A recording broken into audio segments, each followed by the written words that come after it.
మానవాళి మనుషులందరికీ కోరుకునేది ఏమిటి? ఫస్ట్ ఆనందాన్ని. ఆనందం తను పొందే ఆనందం వచ్చిపోయే ఆనందంగా ఉండకూడదు. స్థిరమైంది, స్వచ్ఛమైంది, ఎప్పుడు ఉన్నది, సహజంగా ఉన్న ఆనందాన్ని కోరుకుంటాడు. అంతే కదా, అందరం ఆనందాన్ని కోరుకుంటారు. మీరు దేహం ద్వారా ఆనందం పొందుతారా? దేహం సంబంధం లేని ఆనందమా? కావాలి. కానీ దేహం లేకుండా దేహ సంబంధమైన ఆనందం వస్తుందా? ఎలా చేస్తారు? దేహం లేకుండా మీరు మాట్లాడలేదుగా. దేహం ఉండాలంటే ఏముండాలి? మాట్లాడే మనసు ఉండాలి. మనసు అన్నా, బుద్ధి అన్నా, చిత్తం అన్నా, అహంకారం అన్నా, అంతగణమన్నా, నేను నేను నేను అనే నేనుకే ఇన్ని పేర్లు. అర్థమవుతుందిగా? అర్థం కాబట్టి నేను మరింత వివరంగా అంటే నేను మీరు అందరం మానవులుగా ఉన్నాం. బ్రాహ్మణ వేస రకాల వాటి ప్రసక్తి అవుతుంది. ఎరుపు తెలిపిన ప్రసక్తి. మనందరికీ కూడా సుఖ సంతోషాలతో ఆనందంతో దీర్ఘకాలం జీవించాలి. పెళ్లి చేసుకున్న వాళ్ళు కూడా అందరూ బాగుండాలి, నేను బాగుండాలి, నేను ఎంత బాగుండాలి అంతకన్నా ఎక్కువగా నాతో ఉన్న వాళ్ళందరూ బాగుండాలని లోక సంస్థ సుఖన భవంతు. ఇది అందరికీ ఇష్టమేగా. మరి ఈ బోధ కూడా అందరూ ఇష్టపడేవాళ్ళుగా ఉండాలిగా. అది ఎలా కుదురుతుంది? కుదరట్లేదుగా. దానికి సెల్ఫ్ అండర్స్టాండింగ్ అని అనుభవం ఉన్న దానికి నేను ఒక సేవకుడిగా, మీరు గురువు అనుకోవచ్చు, ఏదైనా అనుకోవచ్చు, నేను సేవకుడిగా మీకు నేను చెప్తా. నేను ఉన్నాను, మీరున్నారు, వారున్నారు. ఎంతమంది ఉన్నారు ఇక్కడ?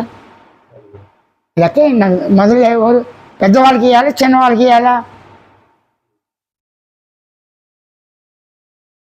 నెంబరింగ్ ఎక్కడి నుంచి స్టార్ట్ అవుతుంది? నాకు వయసు ఎంత? 82.5. మీకు 44. కరెక్ట్గా. కానీ పెద్ద చిన్న కాదు. ఫస్ట్ పర్సన్ ఎవరు? మీరు ఉంటే కదా నేను పెద్దవాడిని గుర్తించింది. 1, 2, 3, 4 1,00,000 మంది ఉంటే 1, 2, 3 నేను లక్షలాది మంది ఉన్నారు లెక్క పెట్టుకో అంటాం. నేను 100 మందే ఉంటారు లెక్క పెట్టుకో అంటాం. అది ఇబ్బంది లేదు. లక్షలాది మంది ఉంటే ఫస్ట్ పర్సన్ ఎవరయ్యారు? నేను ఉన్నాను అంటే నేనుతో ఈ నేను శరీరంతో ఉన్నాను అని మీకు అనుభవం ఉందా లేదా? మీ శరీరాన్ని మీరు ఉపయోగించుకుంటారా? శరీరం ఎలా వచ్చింది, ఎందుకు వచ్చింది, దాని మూలం ఏంటి అని వెతుకుతారా? ఫస్ట్ ఆకలి వేసింది అనుభవం. ఆకలి తీర్చుకున్న తర్వాత ఆకలి ఇంటికి వేయాలని విచారించండి. ఫస్ట్ శరీరం ఉపయోగించగలగా. అయితే మీ శరీరం అనుభవంలో ఉన్నదా లేదా? దానికి ఐడెంటిఫై కావాలా? మీకు పుట్టుమచ్చలు, ఆధార్ కార్డు కావాలా? మీకు కావాలా? వృత్తికే కావాలి. గవర్నమెంట్ అది పక్కన పెట్టేసారు. వ్యవహార జ్ఞానంలో ప్రకృతి నీతి ప్రకారమైన, దేవుడు నీతి ప్రకారం ఎవరి ఇష్టానుసారంగా వాళ్ళు చేయొచ్చు. ఇతను బాధ పెట్టకూడదు. ఆ స్వేచ్ఛ అందరికీ ఉంది, నాతో మీకు అందరికీ. కానీ ఈ మాట్లాడే నేనుకి స్వేచ్ఛ ఉండాలిగా. నాకు నేను బందీ అయిపోయాను రా స్వేచ్ఛ సంసారంతో. లేదు లేరా, నేను అనుకున్న ప్రకారం ప్రతివాడు తను అనుకున్న ప్రకారంగా తన వాళ్ళు ఉండాలి. తన వాళ్ళే ఉండరు, అసలు మీరే ఉండరు. మీ అనుకూలంగా మీ మనసుకు ఒక మంచి ఆలోచన ఇది ఎందుకు అట్లా పోదాం అనిపిస్తుంది. కాబట్టి మీ ఆలోచన మీకు సహకరించవు. ఇంకొకటి, సాధన లేకుండా ఆనందం వస్తుందా? జ్ఞానం, సాధన, ఇవి ఛానళ్ళు ఇవి లేకుండా ఆనందం వస్తుందా? రాదా? రాదు.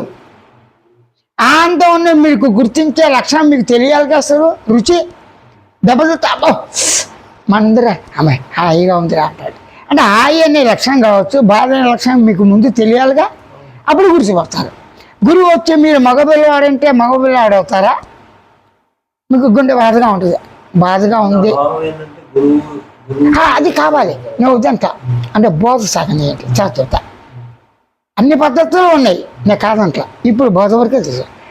అమ్మ వచ్చి నాయన మగపిల్లాడివి, ఈ చేతులతో తినాలి, ఇలా ఉండాలి, ఇలా ఉండాలని చెప్తుంది. ఉన్నదాన్ని చెప్పిందా, లేనిదాన్ని చెప్పిందా?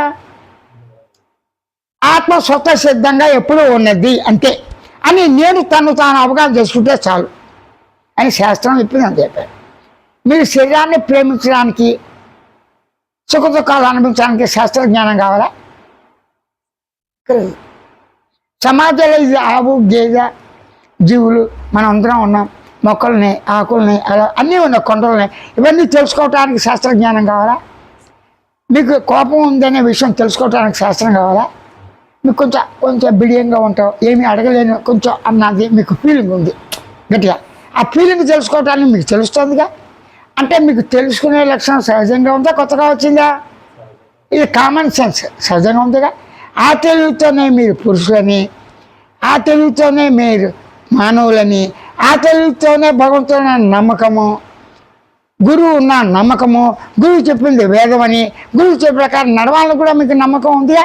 ఆ తెలివి ఉండబట్టేగా, తెలివి లేకపోతే కానీ మీకు తెలివి ఉంది. మరి తెలివి రెండు తెలివిలు ఉంటాయి, ఒక తెలివి ఉంటుందా మనిషికి? ఒక తెలివి అతి తెలివి అవుతుంది. మీకున్న తెలివితో తెలివిని తెలుసుకోవచ్చుగా, మరి తెలివితో మీరు జ్ఞాపకం చేసుకోవచ్చుగా. ఇప్పుడు ఇదేంటి?